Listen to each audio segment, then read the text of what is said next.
Yo, what up? This is Gat G na Tahanan Record. Siyempre, nandito na naman tayo para sa isang review and reaction ng isa sa mga kantang inilabas ni Yang One TV. Ito ay merong 8.4k views 13 hours ago. At ang title nito ay Hambog This by Yang One, produced by Soru Tenshi. Kung tama ako ng pagkakabanggit, Soru Tenshi. Pero bago ang lahat, magpasalamat muna tayo. Siyempre, maraming salamat nga pala sa TBS 13, Worldwide, Royal Dukes Hood, Salvaria Hood, Santa Cruz Trus, Brown Pride Crib na pinangungunahan ni OG Payatyo. Shoutout sa lahat ng homies ko. Shoutout sa inyo mga tol. Kung nasa man kayo. Dreamtown Clothing, Game Day Clothing, Capitolio, Ghetto Gospel Clothing, Ghetto Hood, Got Music Productions, Marinduque Mobsters, Street King Clothing, Tahanan Records, Urbanista Clothing, Bogchi Pare, Yalip Tattoo, Willa Arts, Parimboy Restaurant, 2 for 12 Food Dab at Z2M Barbershop. Yo, maraming salamat sa inyo. Bisitahin niyo yung mga yan. So yun, nandito tayo para sa isang alam niyo na, distrakan mga tol, distrakan to. Sumabog yung balita nung magkasagutan si Hambog at saka si Yang One. Ang pagkakaalam ko, ang unang nangyari nito is parang mag-status ata si Yang One about sa, hindi ko lang sure kung ito pa rin yung about sa kung konektado pa rin to dun sa pinost ni Yang One na hinahamon niya si Glock 9 ng freestyle, man. Yan, hindi ko alam kung konektado to dun. Then sumagot si Hambog, and then sumagot si Yang One ulit, gano'n. Nung una, hindi ako naniniwala kasi parang pakiramdam ko parang nanguulol lang sila kasi wala silang makadistrakan. So, pares Donggalo ang magbabanatan. Parang ganon ang mangyayari. Pares Donggalo. So, hindi ako naniniwala hanggang sa umalis na si Hambog sa Donggalo. Nung umalis na si Hambog sa Donggalo, dun na ako medyo parang naniniwala na ako. Sabi ko parang ano na to, parang seryosohan na pala talaga to. Parang ganon ang nangyayari. Kaya sabi ko, medyo medyo mainit pala tong banatan nila na to kasi umalis na si Hambog sa Donggalo, ibig sabihin seryoso na. So ayun, ngayon yung pag-alis ni Hambog sa Donggalo, nagpaalam naman siya na maayos kasi nga si Hambog kilala naman natin, 'di ba? Gumigit na lang si Hambog. Nasa gitna lang 'yan. Kahit sa 187 sa Donggalo, lahat 'yan tropa niya. So ayaw niyang madamay yung Donggalo sa distrakan na mangyayari sa kanila ni Yang One. Kung didisback dito si Hambog, ha. Parang ganon. Kaya parang ang iniisip niya is lumabas na lang ng Donggalo para kung bumawi man siya, hindi makita ng mga tao na Donggalo versus Donggalo ang mangyayari na laban. Ganon yung paliwanag ni Hambog eh. So ayun, parang ang ano lang dito, si Hambog pala ay hindi signed artist ng Donggalo. Kung ba pag sinabi natin signed yung mga nakapirma bilang legitimate artist ng Donggalo. Parang si Hambog pala ay nasa Donggalo Brotherhood. Hindi ko alam kung sino-sino ang mga nasa Donggalo Brotherhood. Parang ano yan eh. Parang yung Dongga Loyal, parang ganun yung style nila eh. Parang isang grupo yan ng mga loyal sa Donggalo kahit hindi sila signed artist ng Donggalo. Pero suportado sila ni Kuya. Parang ganun. Hindi ko lang sure kung pati yung sundalo ng Donggalo is kasama sa Donggalo Brotherhood. Yun, parang hindi ko sure. Pero si Hambog pala ay isa doon sa Donggalo Brotherhood. So, hindi natin masasabi na talagang legitimate na Donggalo si Hambog. Si Yang One, legit yata na Donggalo kasi ano to eh. Alam ko pumirma to sa kanila eh. Kasi nga nanalo to, 'di ba? 'Di ba nag-champion siya sa freestyle battle. So, yun yung pagkakaalam ko. So, ayun tara.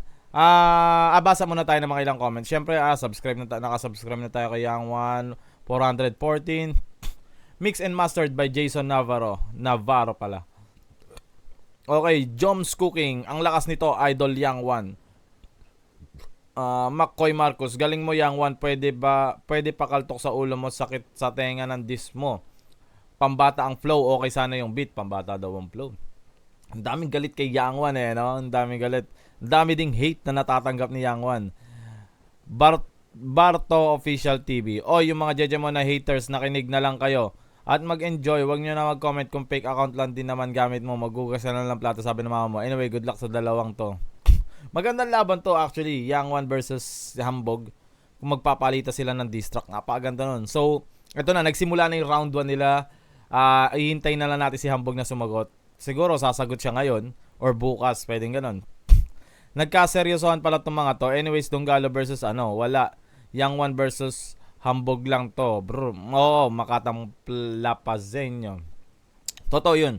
Ang mangyayari dito is Yang One versus Hambog. Hindi to Donggalo versus Donggalo. Yang One versus Hambog to.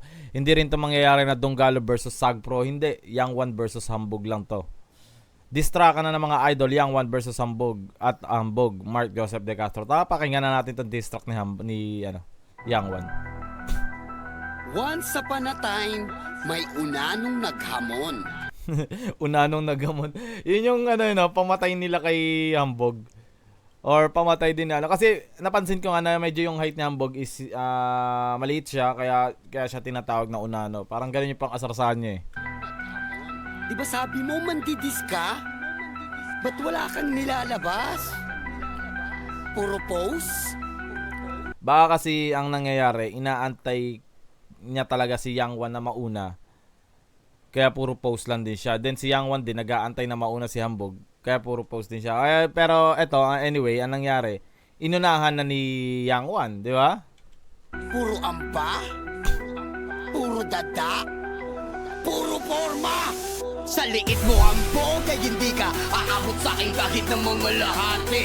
Yung dating bantog ay mas lalong umina. Yeah. Sa liit mo yan hindi ka aabot kahit sa kalahati. Yung dating bantog ay humina. Okay, maganda. Pero ang lakas nung beat ha.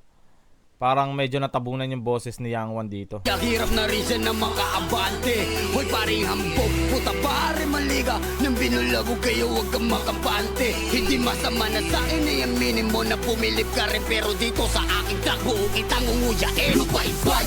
Uy, ang ganda nun lupay-pay. Ang ganda nun pasok ng lupay-pay ha. O nalaplakat ng baka sa akin ng mga chismos ang Bombay. Di makakabayad utang tong unano na pasiga-siga at pajutay-jutay puta sa akin. Di makakabayad tong pabumbay, di pa makakabayad tong pautang-utang. Goodbye, tanga limitado lang ang bobang kaya mo na abot ay pansin ko lang ang inasa mo na itong padalinganin. At kagig babalik ta rin, sa akin babalik ka rin. Yung balik mo tindihan mo pre, dapat madiin. Medyo ang style ni dito no.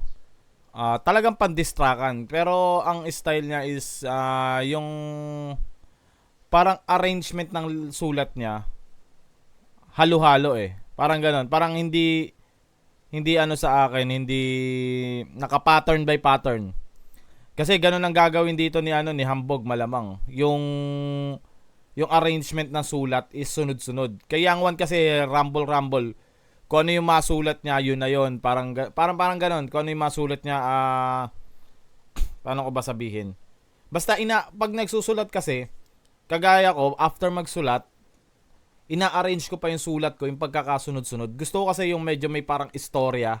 Hindi naman total istorya, yung parang pagkakasunod-sunod, yung maganda yung pagkakasunod-sunod na masasabi mo na suwabe yung pagkakasunod-sunod ng Ang hirap kasi i-explain eh, parang gano'n.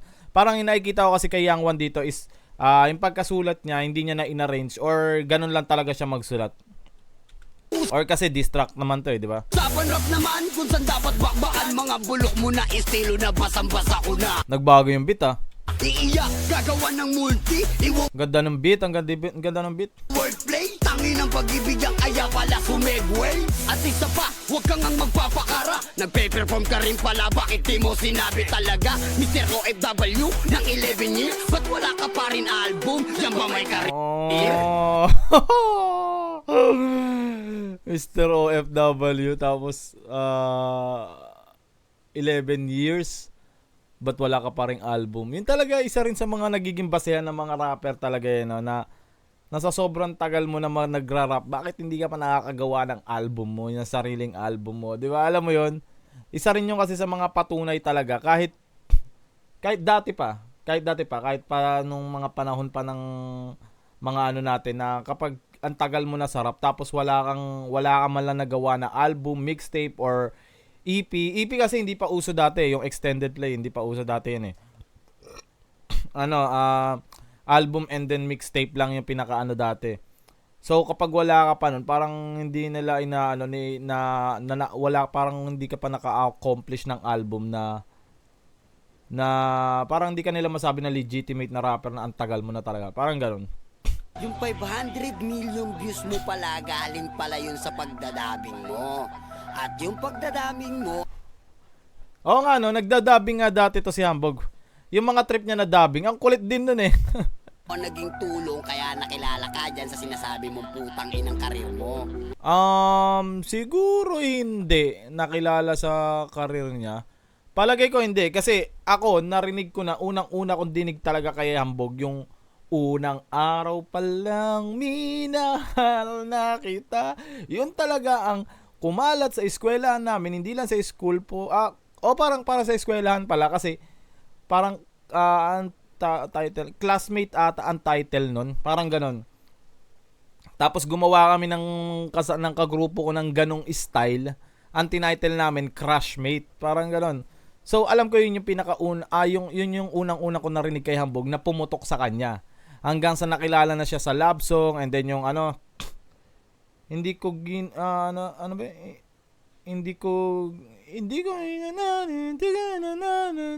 lumayo ako sa'yo. Yun yung isa pa narinig ko kay Hambog. Pero kaya palagay ko hindi siya doon nakilala sa dubbing. Kasi parang yung dubbing ang nangyari kay Hambog is after niya nung medyo wala na siyang magawa yata sa recording niya, nag-dubbing na siya. Kaya ang ganun. Taliwas dito sa sinasabi ni Kinorek Kinorek. Taliwas dito sa sinasabi ni Yang One na nakilala si dahil sa dubbing. Parang ganun. O okay na kami sa rap. Hindi ka na kailangan dito. At saka yung grupo mong sinabi mong di mo iniwan, di sana kasama mo dyan sa Amerika. Gago! Sakit ng sarap nung pagkamura niya. Gago! Yung grupo mong iniwan mo, sana sinama mo sa Amerika. Pilosopong style no? Parang pinilosopo na lang niya. Nagkakapilosopohan sila. Parang sinabi kasi dito ni Yang One na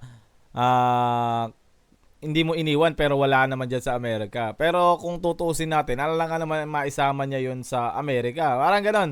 Nagkakapilosopan sila kasi nga distract to di ba? Ganon talaga. May story making, bluffing, nandito na lahat. Nasa depende na lang yan sa fan kung maniniwala sila, di ba? Yan ba yung hindi nang iwan? Kaya pala Hambog, lakas lang magangin-anginan. Prinsiping support, wala kang ang ari-arian. Prinsiping support ka. May si Hambog na alias na prinsipe ng parang prinsipe yata ng Sagpro, parang ganoon eh. Nangungupakan sa tate tapos galing-galingan. Nangungupahan. Yata nangungupahan. Ewan ko pala kung nangungupahan. Pero pagkakalam ko bawal saan ba yun? Yung bawal mangupahan pag hindi naman residents doon. Or hindi ko alam. Tingnan ko yung mga kanta mong makikina million views pero nung nagpalit taon wala nang kwenta. Di bumenta, lubog ka na panda, kaya bumabalik eksena ang tangina. Dito ka na lang sa diss track, di ka pwedeng pan-rap battle. Wala kang flip top, wala kang bahay katay, wala kang sunugan, wala kang PSP.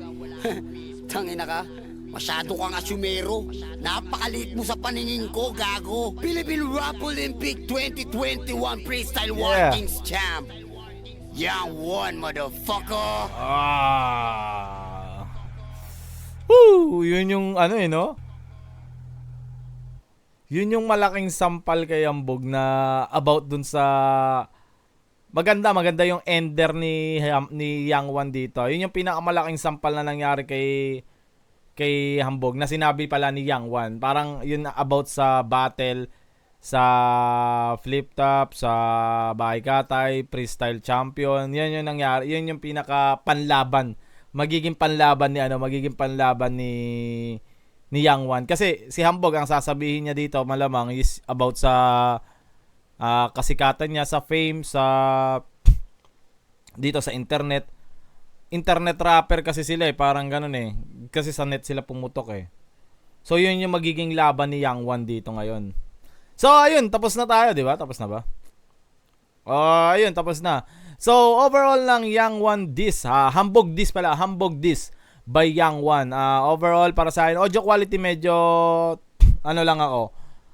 Hindi ko lang pantay yung volume ng beat at saka sa volume ng vocals na. Medyo may part na okay sila na naririnig ko. May part na medyo malakas yung beat. Lalo sa verse part. Verse yata lang lahat to no? Wala yatang chorus to eh. may mga part na naaangatan yung vocals kaya medyo hindi siya naiintindihan. Pero gusto ko yung pagsulpot-sulpot ng devil voice. Yung parang underwater na na effects. Yung gano'n na garalgal.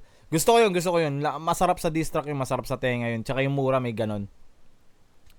So, ayun lang. Yun lang masasabi ko. Nice one para kay Yang One. Antayin natin sumagot si Hambog. Antayin natin ngayon or bukas para malaman natin kung anong nila. Diba? Siyempre, maraming salamat sa TBS 13 Worldwide, Royal Dukes Hood, Salvaria Hood, Santa Cruz Trus, Brown Pride Crib na pinangungunahan ni OG Payat. Shoutout sa lahat ng homies ko. Shoutout sa inyo mga tol. Dreamtown Clothing, Game Day Clothing, Capitolio, Gero Gospel Clothing, Gero Hood, God Music Productions, Marinduque Mapsters, Street King Clothing, Tahanan Records, Urbanista Clothing, Bogchi Pare, Yalip Tattoo, Willa Arts, Paring Boy Restaurant, 2x12 Pudab at Z2M Barbershop. Yo, shoutout sa inyo lahat at maraming salamat. Kung hindi ka pa nakasubscribe, subscribe ka na, nandiyan lang sa baba. Yeah, now peace, I'm out.